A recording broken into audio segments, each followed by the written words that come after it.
Bem, agora eu vou trazer aqui para vocês o seguinte.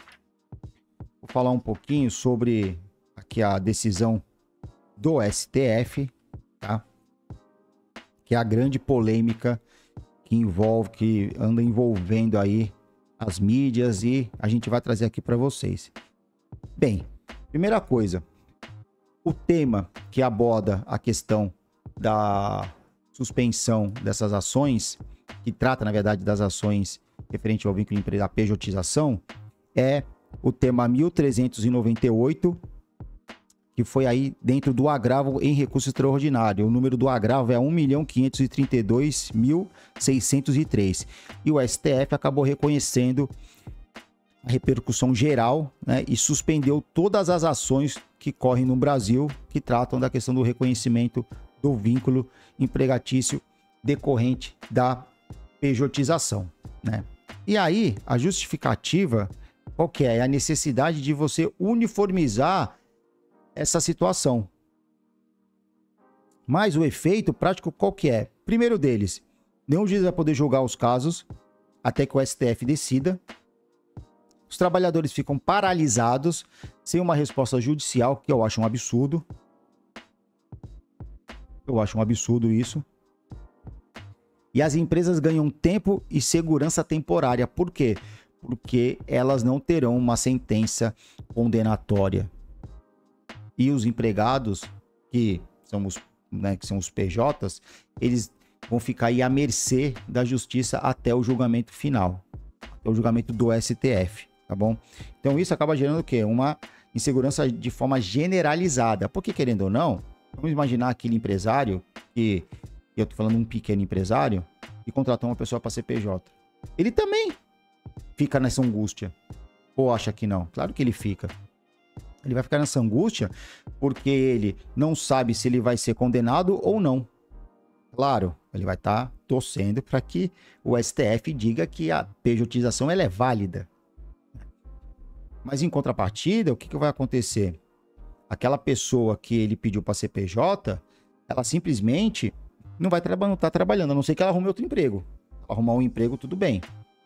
Só que é o seguinte, se ela já entrou como PJ, como que ela vai comprovar a sua experiência na carteira de trabalho? Ela vai pedir, não tem como pedir carta de referência. E aí, como é que fica?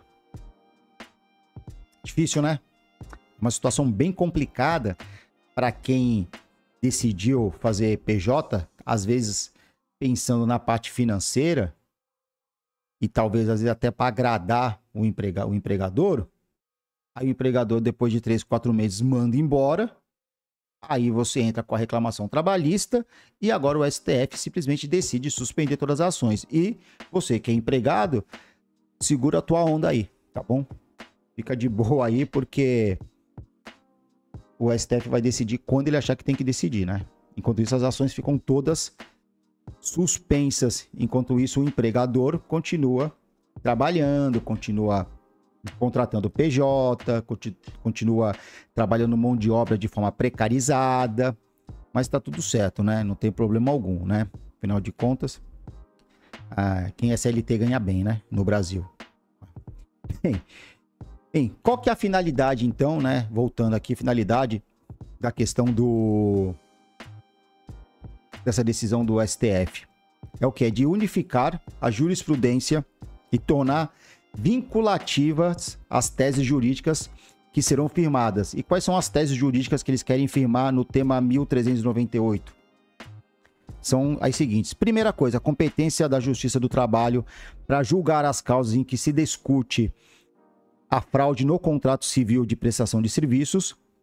Número 2, a licitude da contratação de trabalhador autônomo ou pessoa jurídica para prestação de serviços, a partir do entendimento jurídico firmado na DPF número 324, e o ônus da prova relacionado à alegação de fraude na contratação civil. O relator é o ministro Gilmar Mendes e ainda não há previsão de julgamento definitivo, conforme eu passei para vocês, tá? Então vejam só, gente, a intenção que eu percebo, eu não quero ser pessimista, mas já sendo pessimista, é que a Suprema Corte, ela tem a intenção única e exclusivamente de afastar a Justiça do Trabalho de processar e julgar todas as ações que envolvam relação de trabalho. Para mim, é isso. E por que que eu tô convicto disso? Pelo seguinte, a gente pega aí a questão da uberização, a gente pega aí a questão da pessoal do iFood, tá? Os entregadores do iFood. A gente pega aí a questão dos motoristas. Eu já fiz live falando desses três, tá bom? Tem a questão também dos representantes comerciais. Então, o que que acontece? A Justiça, a Suprema Corte, pelo que eu percebo, e quando eu digo Suprema Corte, eu falo tanto do STF quanto do STJ, por quê? Porque em uma das ações, em um desses casos que eu comentei com você, que foi a questão do Uber, e só relembrando, foi uma ação de indenização proposta na Justiça Comum. Por quê? Porque o motorista da Uber, ele teve o seu cadastro suspenso. Então ele não podia prestar serviços. E aí o que que ele fez? Ele entrou com uma ação na Justiça do Trabalho. E aí começou a ter um conflito de competência. E o STJ decidiu que a competência era de quem? Era da Justiça Comum. Então era uma situação oriunda de uma relação de trabalho. E aí, se a gente pegar lá o artigo 114 da Constituição Federal, no inciso 1º, ele fala que compete à Justiça do Trabalho processar e julgar as ações oriundas da relação de trabalho. E quando nós falamos de relação de trabalho, é relação de trabalho. Então, se você contrata, por exemplo, um pedreiro para fazer uma obra na sua casa, ele vai prestar um serviço, mas querendo ou não, uma relação de trabalho. Ele está trabalhando. Então, a relação de trabalho é o gênero cuja prestação de serviço e o vínculo empregatício são espécies. Então, vínculo empregatício, CLT, prestação de serviço, contrato de prestação de serviços. E esse Uber teve a sua ação deslocada para a Justiça Comum. Eu concordo? Com certeza não. Óbvio que eu não concordo. Mas por que você não concorda? Porque é uma relação de trabalho. E relação de trabalho tem que ser decidida pela Justiça do Trabalho de acordo com um mandamento constitucional. Ponto final. Simples. Mas não foi isso que o STJ decidiu. E aí a gente começa a ver, ao longo do tempo, que o STF e o STJ, de uma forma sistematizada, eles querem retirar o poder da Justiça do Trabalho. Eles querem simplesmente acabar com a Justiça do Trabalho. Não acredito que isso vá acontecer, mas está ocorrendo sim um esvaziamento da Justiça do Trabalho. Quer as pessoas gostem ou não de ouvir isso que eu estou falando, porque não sou só eu que estou falando. Eu de todos eu não sou nada perto do que esse pessoal está falando, entendeu? Tem juristas aí renomadíssimos que eles falam isso, mas isso está na cara. E não é de hoje, começou com a reforma trabalhista. Negociado sobre o legislado. E por aí afora. Entendeu? Então, vocês pegam o artigo 442 da CLT, 442A, salvo engano. Deixa eu confirmar aqui. Cadê? 442B, que fala que a contratação do autônomo cumprida por este todas as formalidades legal, com ou sem exclusividade, de forma contínua ou não, afasta a qualidade de empregado prevista no artigo 3º desta consolidação. Gente, tá na CLT. Não sou eu que estou falando, tá na CLT, artigo 442B. Então, isso em 2017. Então, percebam, já existia uma forma de ter uma contratação, de forma autônoma, que mesmo se a relação fosse contínua ou não, exclusiva ou não, a pessoa não seria empregada.